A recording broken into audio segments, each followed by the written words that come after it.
Selamat datang kembali di penelusuran kita kali ini. Oke, hari ini kita punya satu sumber spesifik nih, yang menarik banget buat dibedah bareng.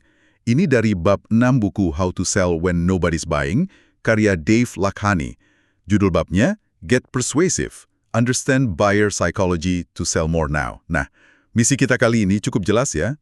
Kita mau coba gali gimana sih caranya memahami psikologi pembeli itu bisa jadi kunci buat, ya, ningkatin penjualan. Apalagi di masa-masa sulit kayak sekarang kan? Inti bab ini menurut saya ngena banget.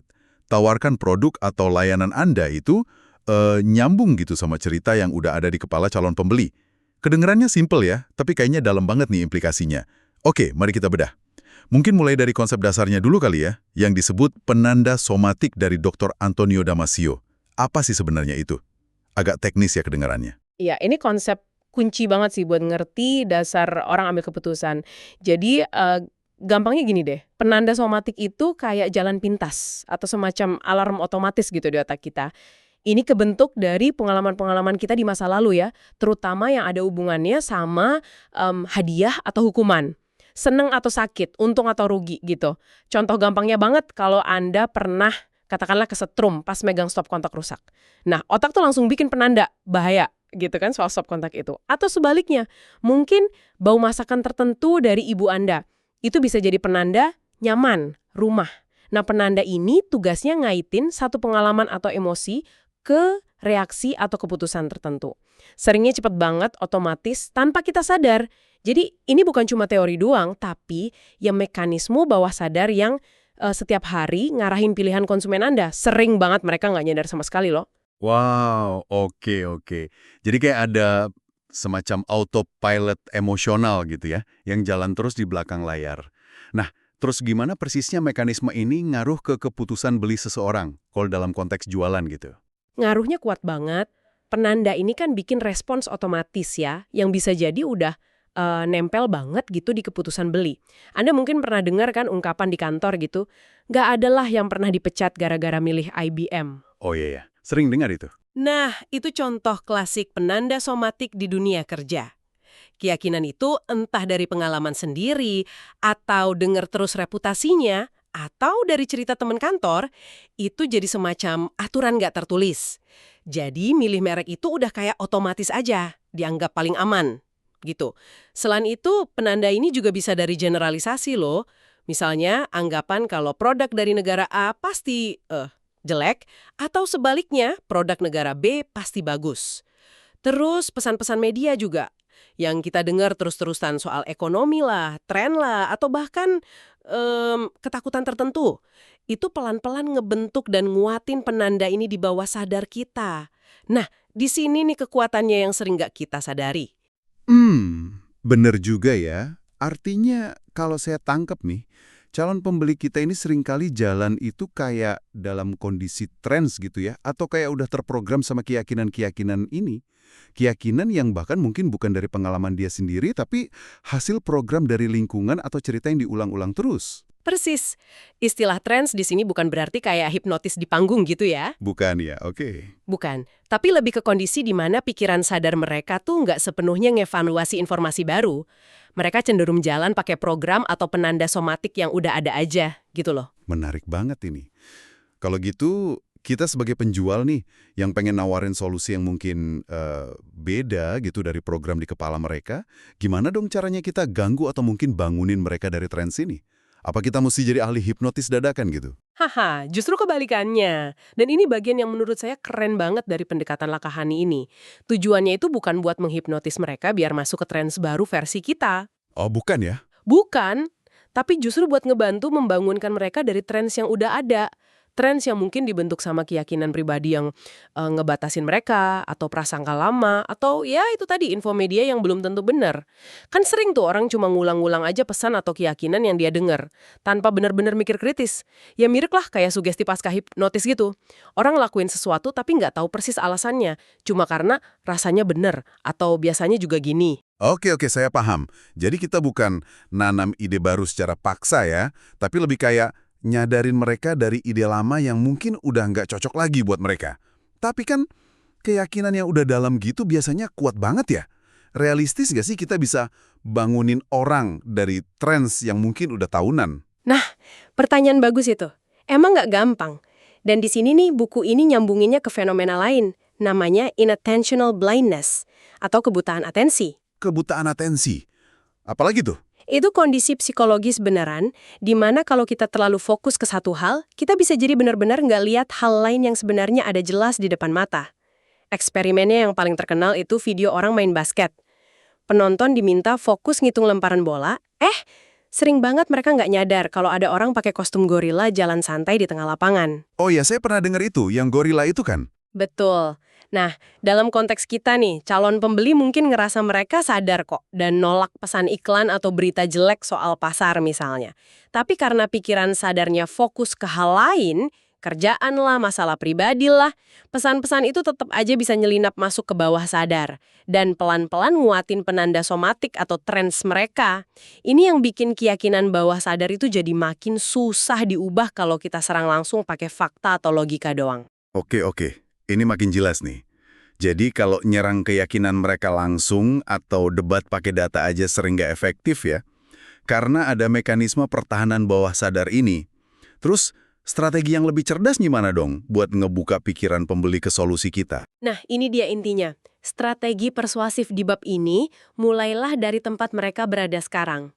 Kuncinya adalah pahami dulu cerita, keyakinan, atau trends yang lagi jalan di kepala mereka. Penting banget ini, jangan langsung nyalahin, jangan ngoreksi apalagi nyerang pandangan mereka. Sekalipun kita ngerasa pandangan itu keliru atau nggak bagus buat mereka. Kalau kita konfrontatif, malah bikin mereka makin nutup diri. Jadi langkah pertamanya itu invest waktu dan empati dulu ya buat benar-benar gali dan paham cerita versi mereka. Sebelum kita mulai cerita versi kita, gitu. Tepat sekali. Kita semua ini kan pada dasarnya makhluk pencerita ya. Tiap saat di kepala kita ini kita lagi ngerangkai cerita soal siapa kita, apa yang kita butuhin, apa yang kita takutin, harapan kita apa, dunia ini gimana kerjanya. Nah, cerita-cerita internal ini yang ngarahin kelakuan kita, termasuk ya keputusan beli.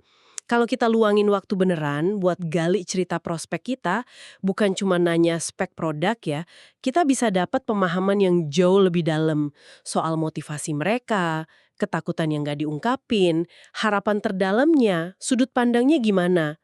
Nah, kalau kita tarik ke gambaran besarnya, tujuannya itu bikin apa yang penulis sebut narasi ganda atau dual narrative. Narasi ganda. Iya, ini momen kliknya gitu. Pas cerita soal masalah, kebutuhan, dan harapan mereka ketemu dan nyambung sama cerita soal gimana solusi Anda bisa bantu mereka capai akhir cerita yang lebih baik.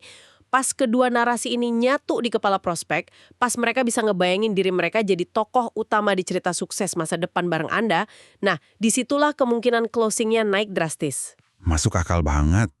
Tapi kan seringnya gali cerita pribadi orang gitu agak gimana ya? Agak canggung atau susah gitu.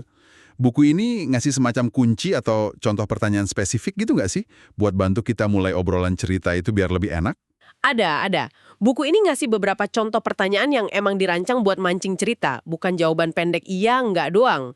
Misalnya nih, pertama, bisa ceritain dikit nggak latar belakang situasi Anda sekarang terkait sebutin masalah kebutuhan yang relevan. Nah, pertanyaan terbuka gini kan ngundang cerita ya. Iya, benar. Iya benar. Kedua, kalau boleh tahu nih, dulu gimana ceritanya kok bisa milih solusi lama? Apa aja pertimbangan utamanya waktu itu?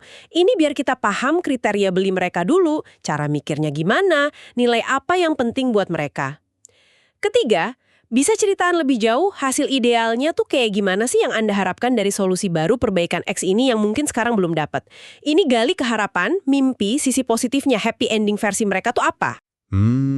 Oke. Keempat, biasanya nih kalau situasi gini ada tantangan khusus nggak sih mungkin dari internal atau pihak lain yang perlu dipikirin sebelum solusi baru jalan?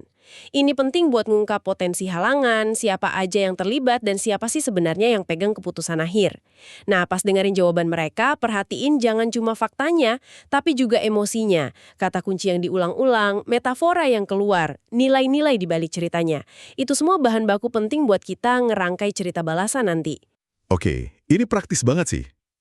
Jadi, setelah kita berhasil dengerin cerita mereka, nangkap nuansa dan motivasinya, langkah selanjutnya gimana? Gimana kita nyusun cerita balasan dari kita yang nggak cuma informatif, tapi juga benar-benar ngena dan relevan buat mereka. Di sini, teknik yang disebut narasi responsif masuk. Ini bukan presentasi standar yang sama buat semua orang ya. Ini cerita balasan yang dibikin khusus buat ngerespons cerita yang barusan kita dengar dari prospek. Ada beberapa langkah kuncinya. Langkah pertama, ulangi atau rangkum singkat cerita mereka. Tunjukin kalau kita beneran dengerin dan paham. Ini bangun kedekatan dan seringnya mancing detail tambahan. Misalnya, oke, jadi kalau saya simpulin, tantangan utamanya sekarang X sama Y ya, dan ini ngaruh ke Z. Bener gitu ya? Oke, konfirmasi pemahaman dulu ya. Hidup. Jangan cuma bilang solusi Anda efisien atau masalah mereka sulit. Lukiskan gambaran yang jelas di kepala mereka. Sentuh dua sisi, sakitnya, pain, dan untungnya, gain. Bikin mereka bisa ngerasain ruginya kalau nggak berubah, dan ngeliat enaknya hasil positif yang kita tawarkan. Contohnya, jangan cuma bilang hemat waktu, tapi gambarin waktu ekstra itu bisa dipakai buat apa. Biar kebayang gitu ya. Iya, langkah ketiga, tetapkan kriteria beli secara strategis, ngacu ke cerita mereka, jadi berdasarkan prioritas dan nilai dari cerita mereka tadi, tunjukin gimana solusi kita tuh pas banget sama kriteria unik mereka itu. Kaitin fitur kita langsung ke apa yang mereka bilang penting. Langkah keempat, perkuat pakai social proof atau bukti sosial. Orang kan cenderung lebih nyaman kalau ngikutin orang lain yang mirip ya.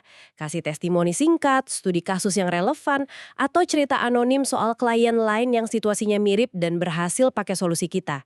Ini ngurangin banget rasa khawatir atau resiko di kepala mereka. Oh iya, bukti nyata gitu ya. Bener. Langkah kelima, arahin cerita ke moral cerita atau langkah selanjutnya yang logis.